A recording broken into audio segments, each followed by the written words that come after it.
Bismillahirrahmanirrahim. Assalamualaikum warahmatullahi wabarakatuh.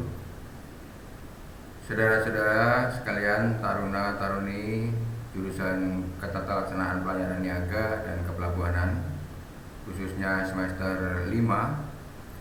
Selamat bertemu lagi dengan saya, Pak Sukiman. Saya diberikan tugas untuk mengampu materi Manajemen Kepelabuhanan 2 di semester 5 ini sebagai lanjutan dari materi Manajemen Kepelabuhanan di semester 4.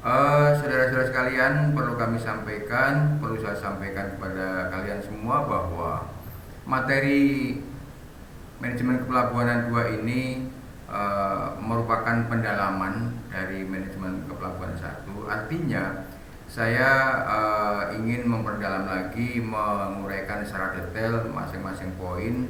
Dan pertemuan tatap maya ini kita akan mengulangi materi-materi yang sudah kami sampaikan kepada saudara semua, yaitu pertemuan yang keempat, pertemuan yang kelima, dan yang keenam. Jadi ini adalah pertemuan yang ketujuh, yaitu tentang tindak lanjut dari pertemuan yang ke-4, 5, dan 6, yaitu merupakan penjelasan detail.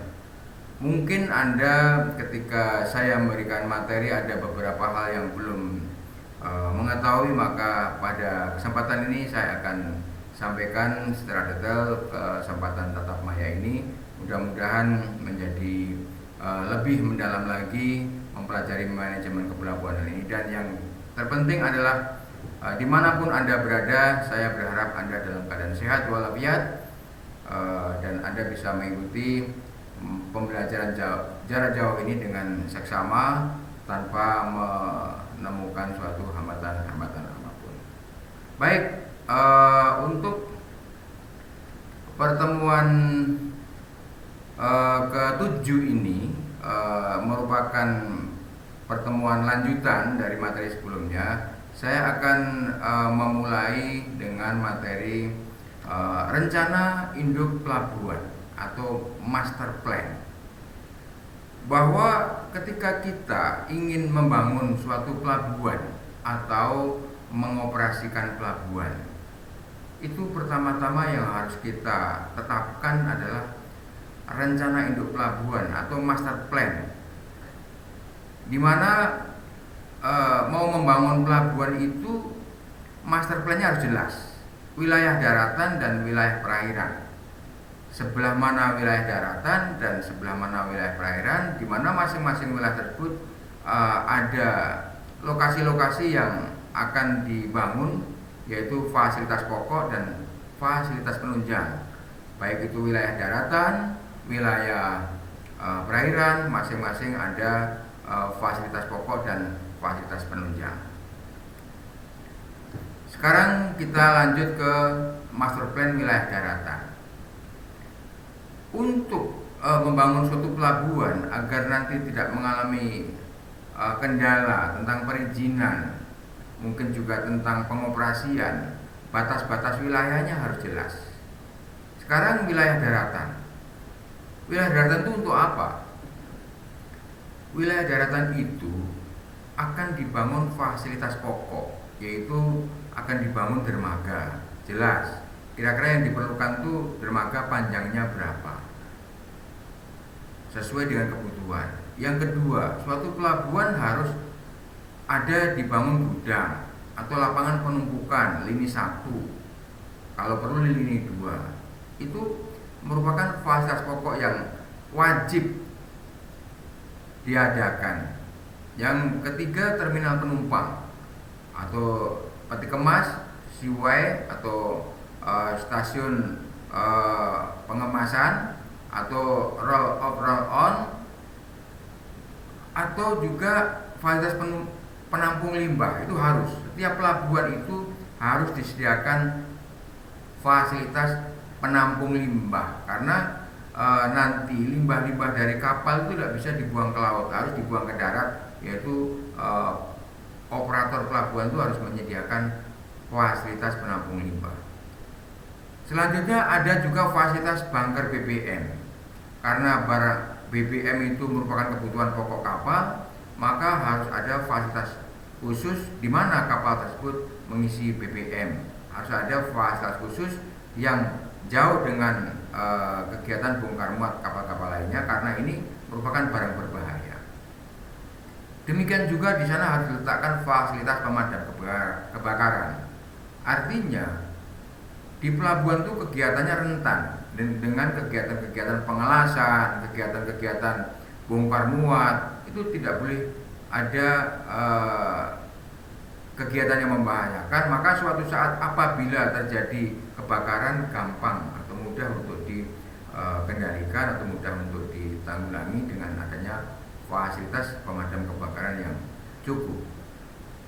Selanjutnya ada fasilitas gudang barang berbahaya, di mana gudang barang berbahaya ini harus terpisah, gudang merah istilahnya, harus terpisah dari gudang-gudang penumpukan barang yang lainnya. Ini perlu. Dan fasilitas pemelihara perbaikan sarana bantu navigasi pelayaran, itu SPNP, itu sebenarnya SPNP, itu salah, itu harus diadakan. Karena apa? Kapal itu perlu ada rambu-rambu pelabuhan, juga itu perlu ada pemeliharaan secara periodik. Nah, inilah fasilitas pokok yang tidak boleh tidak harus disediakan. Nah, baru kita kalau fasilitas pokoknya itu tersedia, baru kita berpikir masalah fasilitas penunjang. Nah, fasilitas penunjang itu apa? Fasilitas penunjang itu adalah kegiatan-kegiatan di luar fasilitas pokok tapi mendukung kelancaran operasional pelabuhan tersebut. Misalkan karena di pelabuhan itu kan banyak aktivitas, banyak interaksi manusia di sana. Satu, ada kawasan perkantoran, perlu. Ada kawasan pos, pariwisata, perhotelan, perlu. Instalasi air bersih, listrik, telkom, jaringan jalan, rel kereta api kalau memang diperlukan, jaringan air limbah, drainase, sanitasi, area pengembangan wilayah pelabuhan, kawasan parkir, kawasan industri perdagangan, dan fasilitas umum lainnya, misalkan fasilitas ATM, anjungan tunai mandiri dan lain-lain. Itu merupakan penunjang di mana sifatnya untuk melengkapi agar operasional pelabuhan itu berjalan lancar, tidak ada kendala, dan pelayanan masyarakatnya itu bisa lancar, terjamin dengan baik, tidak ada kendala. Ini master plan di wilayah daratan. Bagaimana dengan master plan wilayah perairan? Sama di wilayah perairan, karena pelabuhan itu kan terdiri dari daratan dan perairan, ya kan? Sehingga di wilayah perairan itu diperuntukkan untuk apa? Jelas. Yang pertama itu fasilitas pokok itu ada alur pelayaran, tempat untuk lalu lintas kapal keluar masuk pelabuhan, itu namanya alur pelayaran. Yang kedua, tempat labuh kapal. Jangan sampai kapal pengen berlabuh di situ tidak ada tempat. Artinya kolam itu harus diperbaiki, harus dijaga kondisinya agar kapal itu tidak kandas.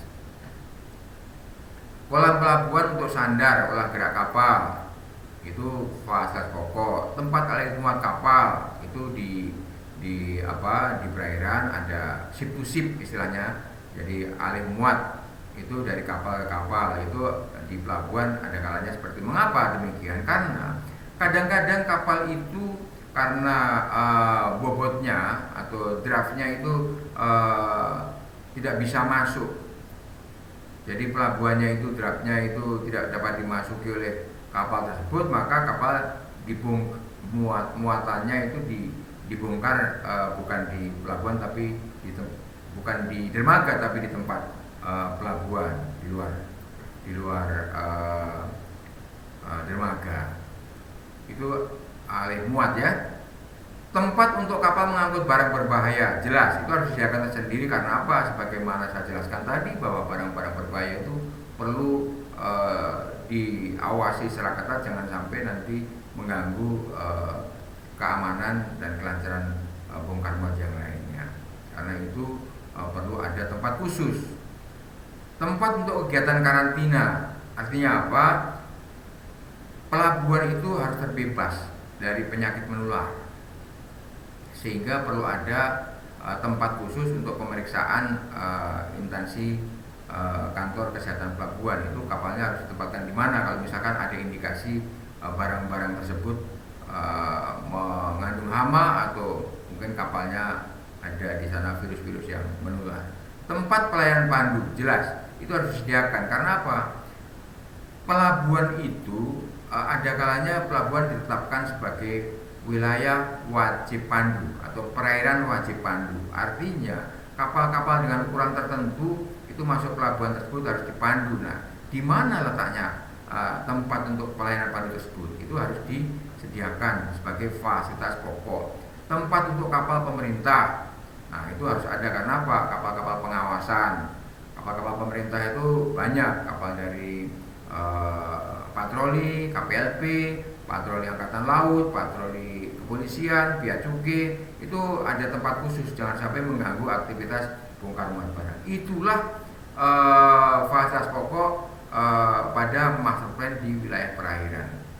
Demikian juga di wilayah perairan juga ada fasilitas penunjang, yaitu di sana ada tempat untuk rencana pengembangan pelabuhan jangka panjang. Jadi kalau membuat master plan itu harus dipikirkan kira-kira pengembangan pelabuhan nanti sampai sekian tahun itu akan menjadi pelabuhan apa mungkin kenaikan kelas, kenaikan volume kegiatan, sehingga harus ada rencana pengembangan pelabuhan.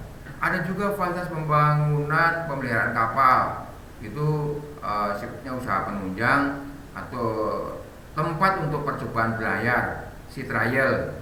Kapal-kapal yang dibangun sebelum dioperasikan itu ada percobaan berlayar dulu minimal 4 jam.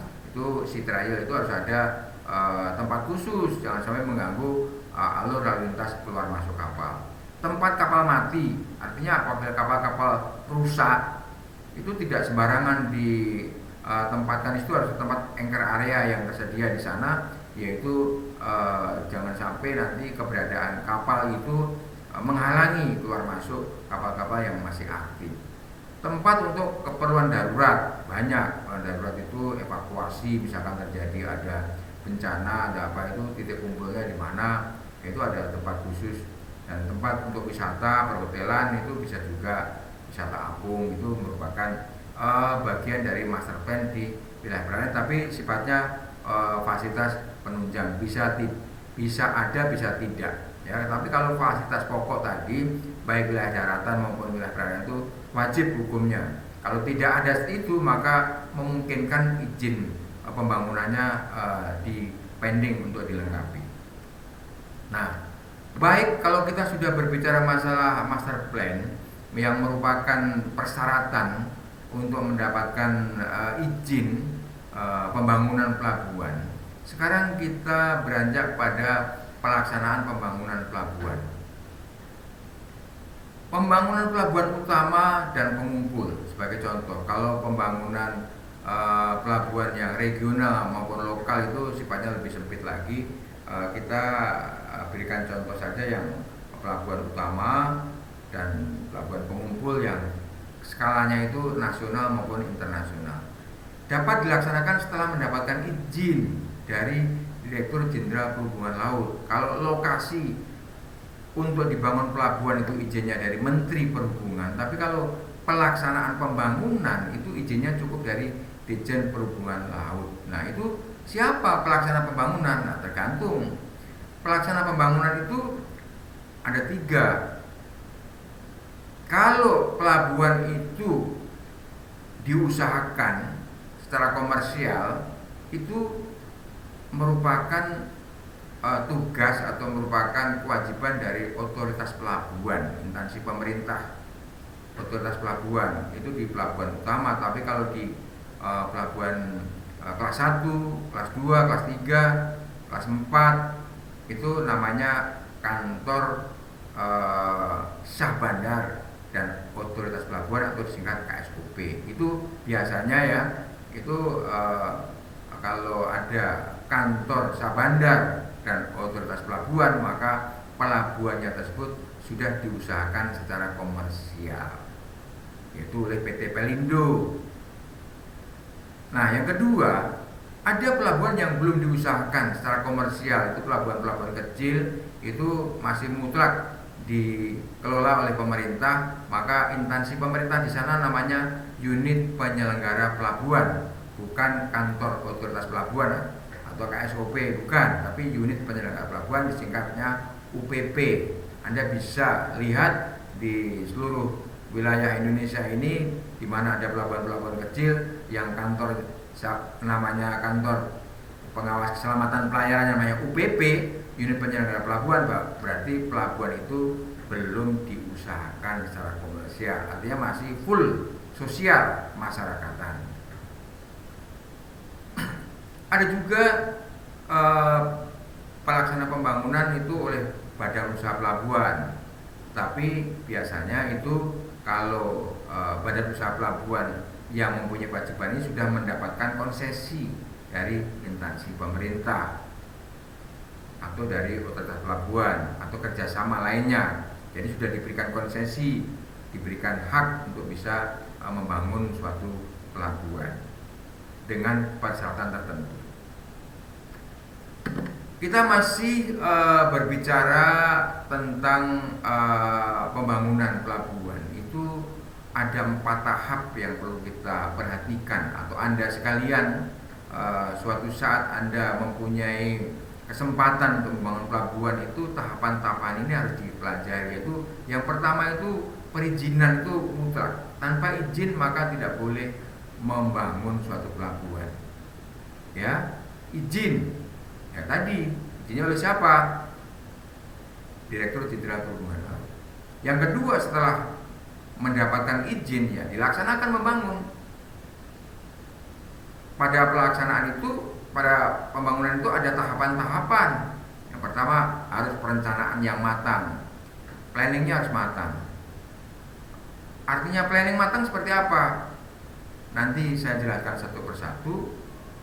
Setelah perencanaan matang, itu langsung pelaksanaan kegiatan, dan kegiatan tersebut harus diawasi oleh instansi yang terkait agar pelaksanaan pembangunan tersebut berjalan lancar, aman, dan tidak ada gangguan apapun. Ini 4 tahap ini perlu saya jelaskan satu persatu. Berbicara masalah perizinan pembangunan pelabuhan, yaitu utama dan pengumpul. Yang pertama, pemohon. Siapa yang akan membangun pelabuhan itu siapa? Si pemohon itu siapa? Pemohon itu aparat pemerintah atau pemerintah daerah atau BUP, dilengkapi dengan persyaratan yang telah ditentukan. Mengapa pemerintah? Mengapa pemerintah daerah? Iya, karena ini pelabuhan. Beda dengan terminal khusus. Pelabuhan itu untuk kepentingan umum, berarti pemerintah berkepentingan untuk melayani masyarakat umum agar kegiatan transportasi laut dapat terlayani dengan baik. Nah, terus selanjutnya, kalau sudah ada pemohon, mengajukan permohonannya kemana? Seperti tadi, ke Direktorat Jenderal Perhubungan Laut. Nah, Dirjen Hubla dengan segala jajarannya itu melakukan penelitian persyaratan yang dan peninjauan ke lokasi rencana pembangunan pelabuhan. Di mana sih pembangunannya akan dilaksanakan, apakah persyaratannya sudah terpenuhi atau belum. Kalau memang persyaratan sudah memenuhi persyaratan, ya langsung diproses SK, yaitu surat keputusan izin pembangunan. Tapi kalau tidak memenuhi persyaratan, jelas 14 hari maksimal itu berkas harus dikembalikan untuk dilengkapi sesuai dengan ketentuan yang berlaku. Ini prosedur perizinan mutlak adanya, ya. Jadi persyaratannya nanti akan saya jelaskan, tapi yang jelas skemanya atau alurnya seperti ini, prosedurnya seperti ini. Persyaratannya apa? Untuk membangun suatu pelabuhan itu persyaratannya apa? Supaya mendapatkan izin pembangunan itu yang tadi dikatakan itu melengkapi persyaratan itu, persyaratannya apa? Yang pertama, persyaratan administratif. Persyaratan administratif itu ya dokumen perencanaan. Apa itu dokumen perencanaan? Salah satunya ya izin penetapan lokasinya harus ada. Lokasinya di mana itu sudah mendapatkan izin dari Menteri Perhubungan, sudah ada. Yang kedua yang tadi saya jelaskan, master plan-nya harus jelas. Ya, wilayah perairannya di mana, wilayah daratannya di mana, usaha usaha pokoknya apa, penunjangnya akan dibangun apa, itu terjelaskan pada master plan.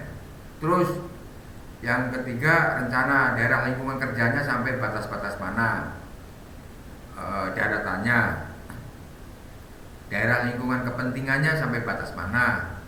Artinya itu untuk kegiatan operasional sehari-hari itu nanti sebatas mana. Nah, kalau master plan itu lebih luas lagi, tapi kalau di RKDKP itu di bawah master plan. Itu baru persyaratan administratif. Yang kedua, persyaratan teknis. Meliputi apa? Feasibility study atau studi kelayakan. Itu pemohon ini yang akan mengajukan izin ini bekerja sama dengan konsultan kepelabuhanan. Ya, jadi untuk melaksanakan studi kelayakan itu menunjuk konsultan yang sudah mendapatkan legalitas bahwa mereka mampu untuk menyelenggarakan studi kelayakan ini. Itu nanti berbentuk dokumen, tapi sudah di dalamnya ada teknis-teknisnya. Studi kelayakan itu terdiri dari ekonomi, sosial, budaya, lengkap di sana, termasuk lingkungan. Jangan sampai pelabuhan ini dibangun tapi nanti akan mengganggu lingkungan. Yang kedua, ada gambar konstruksi atau detail engineering design. Jadi sudah jelas gambarnya seperti apa, nanti dermaganya berapa panjang, berapa lebar, terus konstruksinya beton atau kayu atau besi. Ya, itu harus jelas dengan kekuatan berapa ton per meter persegi misalkan. Itu jelas digambarkan di sana. Terus layout pelabuhan itu gambar secara kasar kira-kira pelabuhannya nanti berbentuk apa kalau sudah jadi. Nah, itu baru survei lapangan, kondisi tanah dan lingkungan, itu terjelaskan semua masalah teknis. Nah, setelah persyaratan administrasi dan teknis ini dipenuhi, maka jangan lupa rekomendasi gubernur dan bupati atau wali kota setempat. Maksudnya apa rekomendasi itu? Rekomendasi itu menyatakan bahwa wilayah tersebut memang terbebas dari kepentingan lain selain wilayah kepelabuhanan. Biasanya itu peta wilayahnya itu di wilayah industri. Kalau rekomendasi ini tidak ada, maka harus dilengkapi supaya Pak Gubernur, Pak Bupati, dan Wali Kota itu tahu bahwa nanti di situ akan dibangun suatu pelabuhan dan memang tidak akan mengganggu objek-objek yang lain.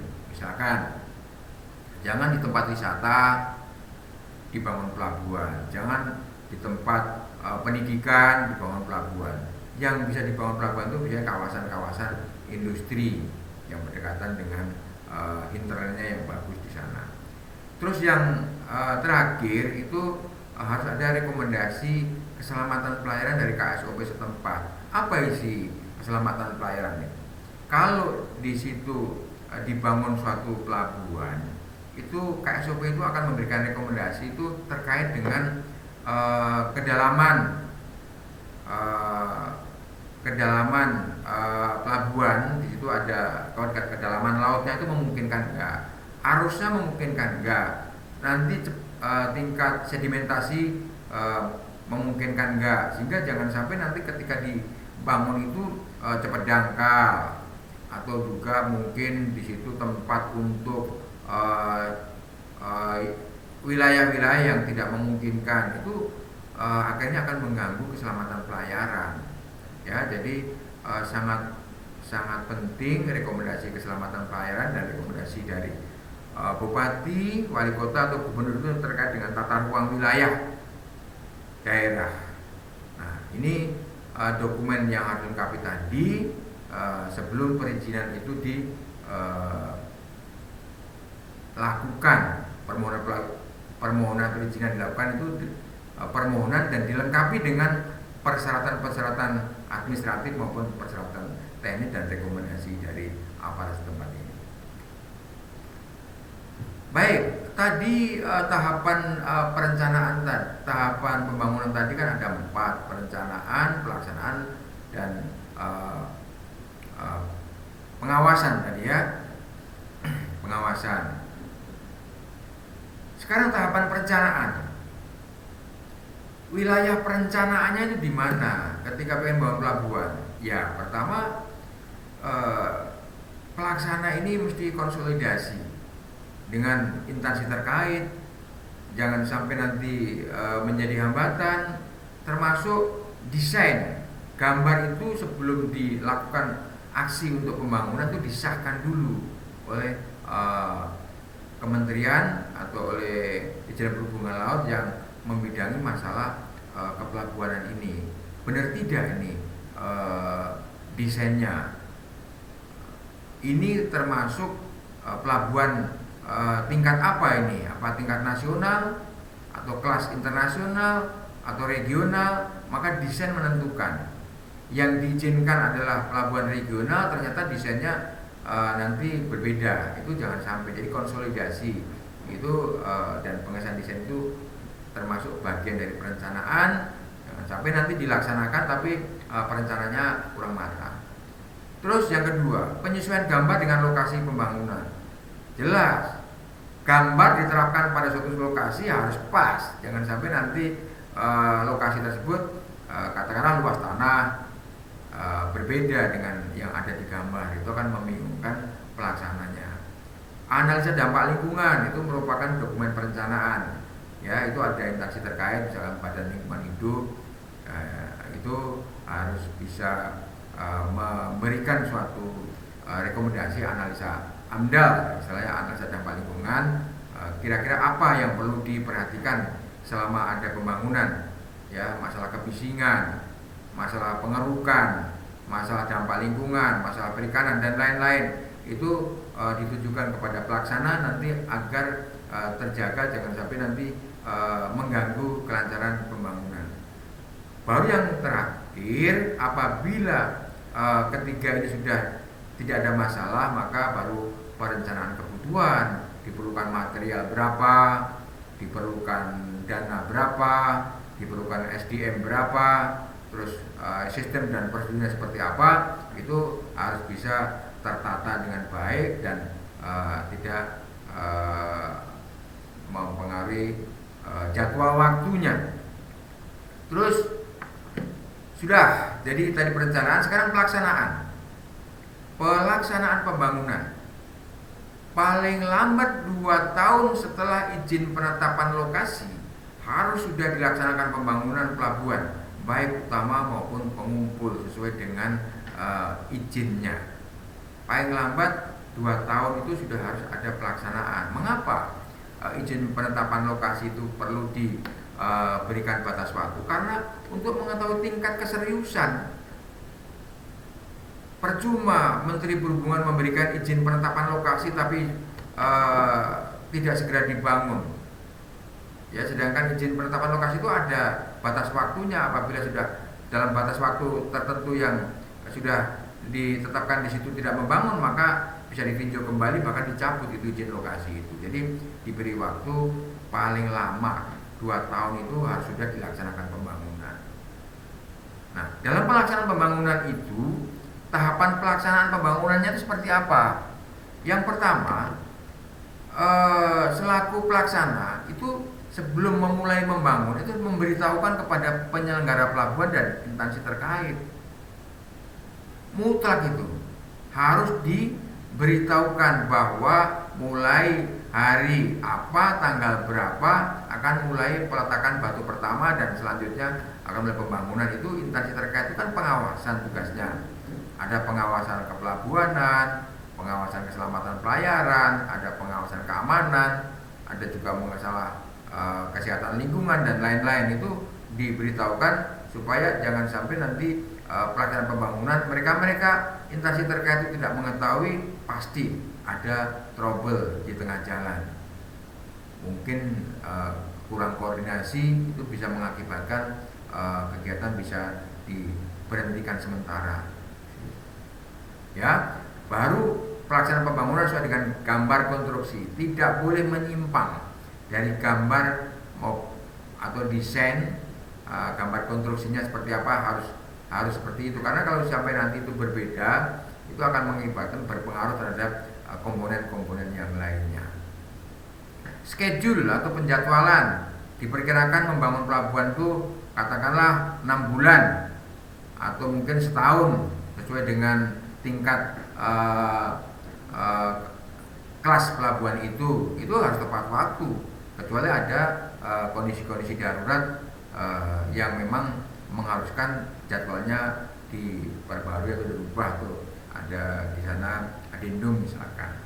Baru laporan perkembangan pembangunan atau progress report itu biasanya per minggu, per bulan itu harus dilaporkan sudah berapa persen itu kegiatan, supaya aparat pengawasan itu bisa tahu, oh kalau memang seperti ini tidak ada hambatan maka biasanya tepat waktu. Itu tahapan-tahapan pelaksanaannya itu seperti itu.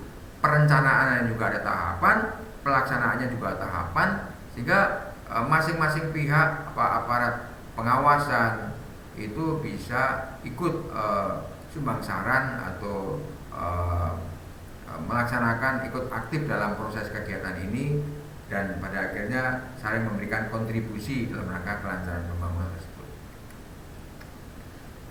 Tadi ada perencanaan, ada pelaksanaan, ada pengawasan.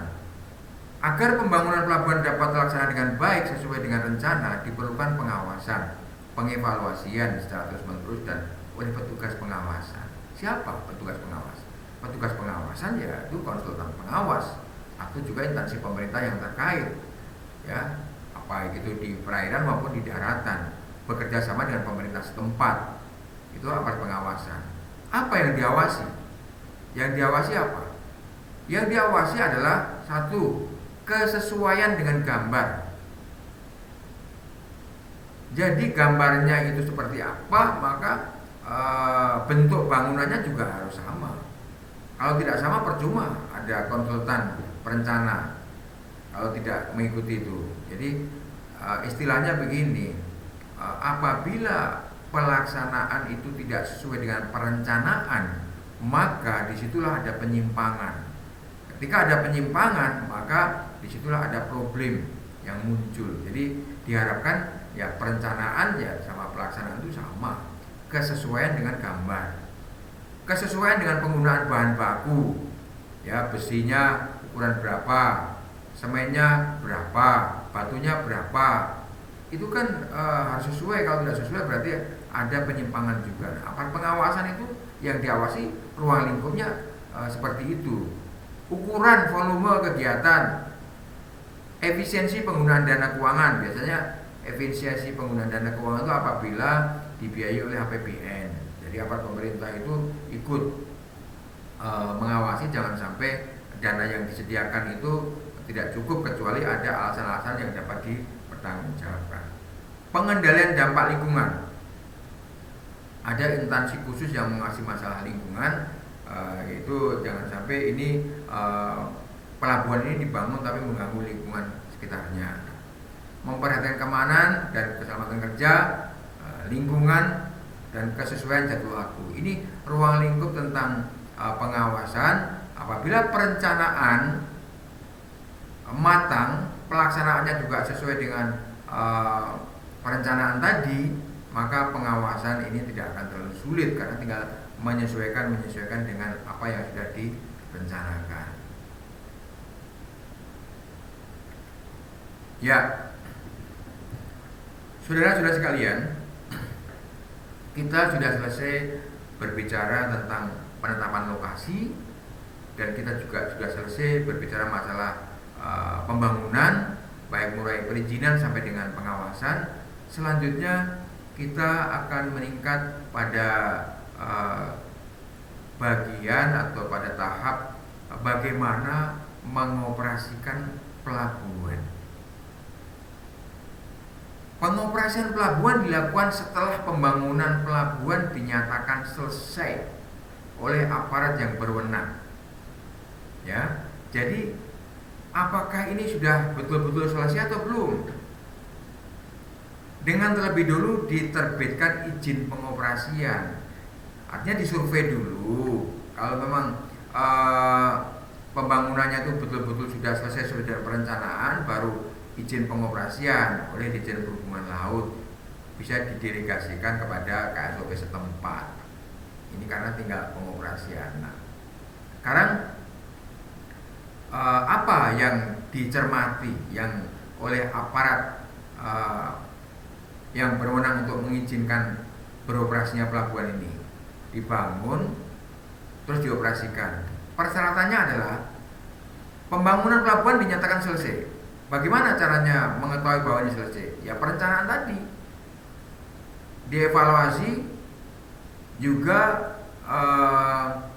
diadakan survei ke lapangan on the spot bahwa memang segala sesuatu yang terkait dengan kepelabuhanan sudah tersedia di sana. Memenuhi syarat keselamatan dan keamanan pelayaran.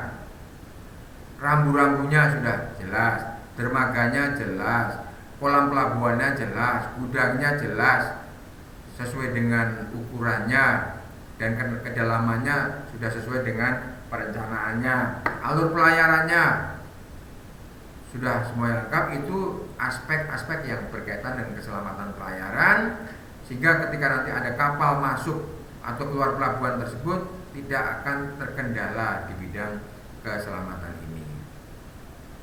Tersedia fasilitas yang memadai. Maksudnya apa? Fasilitas itu ya fasilitas pelabuhan ya tadi, ada dermaganya, ada kolamnya, ada alurnya, ada rambu, ada lapangan penumpukan, ada seaway, container yard, ada fasilitas pokok, fasilitas penunjang. Itu namanya fasilitas yang memadai. Artinya fasilitas ini layak untuk direkomendasikan bahwa pelabuhan ini sudah bisa dioperasikan. Memiliki sistem pengelolaan lingkungan, pengelolaan limbah, ya. Jadi ada penampung limbah. Kalau terjadi pencemaran seperti apa, itu namanya sistem dan prosedur pengelolaan lingkungan. Harus terbebas dari pencemaran. Tersedia pelaksana kegiatan pelabuhan dilengkapi dengan sistem prosedur. Jadi pelaksana kegiatan siapa? Operatornya harus jelas. Terus sistem prosedurnya seperti apa? SOP itu ada beberapa macam. Bagaimana prosedur kapal masuk, bagaimana prosedur kapal keluar, bagaimana prosedur bongkar muat, bagaimana prosedur pencemaran, semua ada. Jadi sistem dan prosedurnya itu harus sudah jelas disosialisasikan kepada masyarakat agar masyarakat nanti tidak mengalami kesulitan untuk ikut memanfaatkan pelabuhan ini. Jadi ada hal-hal yang perlu diikuti dalam sistem dan prosedur ini. Terus yang keenam, tersedianya SDM yang berkompeten. Siapa SDM yang berkompeten? Untuk mengoperasikan pelabuhan kok harus ada tersedia SDM yang berkompeten. SDM yang berkompeten itu adalah SDM, sumber daya manusia yang membidangi tugas-tugasnya. Misalkan di operasional pelabuhan, ya ada petugas yang mempunyai kualifikasi nautik, teknik, dan ketata laksanaan pelayaran niaga dan kepelabuhan. Mutlak harus ada itu. Kalau tidak ada, berarti persyaratan nomor 6 ini masih kurang. Berarti belum ada SDM yang berkompeten. Nanti bagaimana kalau ada problem, tidak bisa memberikan solusi pemecahannya karena tidak mempunyai kualifikasi.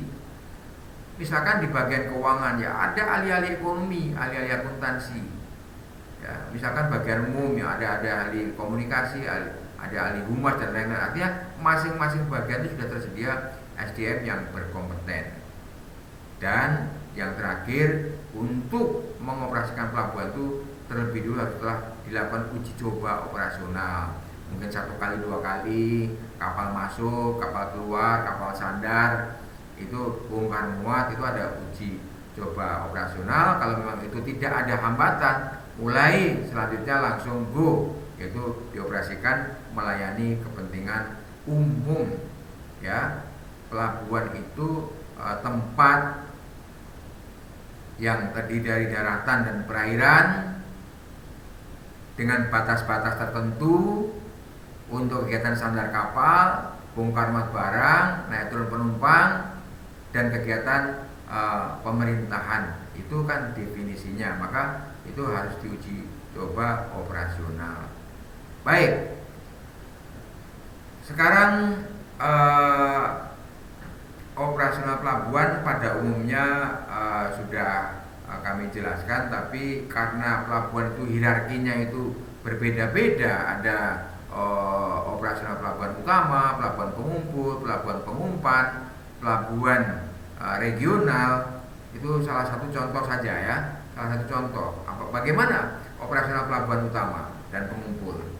Kalau operasional pelabuhan utama dan pengumpul itu yaitu satu, untuk melayani kedatangan kapal dan keberangkatan kapal, pelayanan pemanduan dan penundaan, pelayanan sandar kapal, pelayanan bongkar muat barang dan naik turun penumpang, pelayanan gudang, lapangan penumpukan,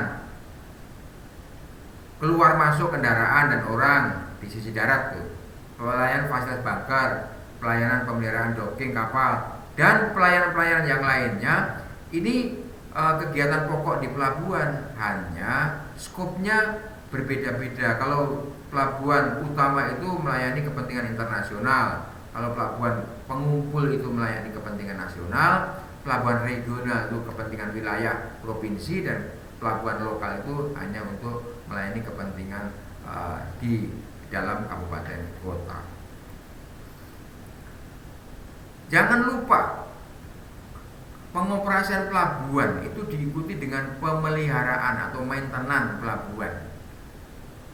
Pengelola pelabuhan itu harus memelihara pelabuhan yang dikelolanya. Jangan sampai nanti lambat laun pelabuhan itu tidak dapat dioperasikan karena hanya kurang pemeliharaan. Maksudnya apa? Pemeliharaan itu untuk mempertahankan kondisi fasilitas pelabuhan agar tetap berkualitas. Harus tetap seperti semula dibangun. Kedalaman 6 meter. Misalkan ada sedimentasi, setahun kemudian kedalaman tinggal 5 meter. Ya harus diadakan pengerukan supaya bisa mencapai kedalaman 6 meter. Itu namanya menjaga kualitas. Terus untuk meningkatkan pelayanan pelanggan, itu namanya pemeliharaan. Jadi jangan sampai pelanggan itu bosan, pelabuhannya kumuh, tidak terpelihara, ya, pelayanannya kurang ramah. Itu bagian dari pemeliharaan. Harus kita senantiasa mempertahankan kondisi yang baik. Yang ketiga, pelabuhan itu dipelihara dalam rangka meningkatkan daya saing dan kehandalan. Tahu kan bahwa pelabuhan itu menjadi incaran masyarakat, karena masyarakat tuh apalagi sekarang ingin mendapatkan pelayanan cepat. Syukur-syukur biayanya tidak terlalu mahal, pelayanan cepat dan efisien, efektif, tidak banyak bertele-tele misalkan. Nah, itu dalam rangka meningkatkan daya saing. Kalau kita tidak bisa melihat belajar dengan pelabuhan-pelabuhan yang lebih maju, ya kita akan ketinggalan jauh. Karena sekarang ini pengguna jasa pelabuhan itu sudah ingin mendapatkan pelayanan cepat dan murah dan selamat. Dan yang terakhir, pelabuhan itu senantiasa di-maintain atau dipelihara, itu adalah dalam rangka menjaga stabilitas ekonomi dan mendorong perkembangan usaha di bidang kepelabuhanan. Tetap cantik dan didukung dengan hinterland yang memadai. Artinya daerah-daerah di belakang pelabuhan itu harus mendukung keberadaan pelabuhan. Berarti ada sentra-sentra industri yang bisa dimuat untuk kepentingan masyarakat antar pulau. Kalau hanya untuk kepentingan masyarakat lokal, ya di situ ngapain ada pelabuhan, ya. Pelabuhan itu kan transportasi laut. Jadi senantiasa harus terpelihara dengan baik. Baik. Mungkin kita sampai di pengoperasian saja, kita belum berbicara masalah pengembangan. Karena masalah pengembangan itu perlu ada Anda memahami dulu teorinya, yang teorinya kami belum pernah berikan. Sampai dengan pengoperasian inilah Anda mudah-mudahan bisa mendapatkan gambaran secara detail dari saya, Tata Maya ini, dan bisa mendapatkan lebih mudah untuk Anda mempelajari, karena sifatnya pada kesempatan ini saya yang ingin mengulang kembali yang sudah Anda terima pada pertemuan-pertemuan kemarin. Jadi sampai dengan pelabuhan itu dioperasikan.